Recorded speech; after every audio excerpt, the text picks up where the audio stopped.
আগলে রাখা দরজায় আমার আর নয়।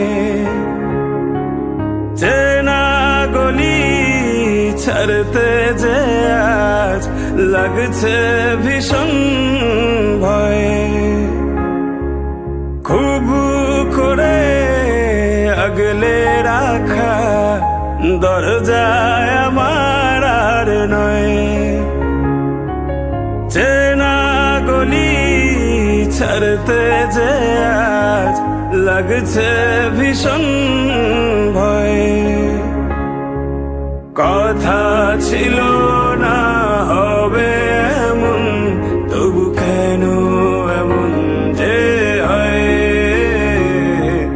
হঠাৎ করে জানতে পেলাম এই শহর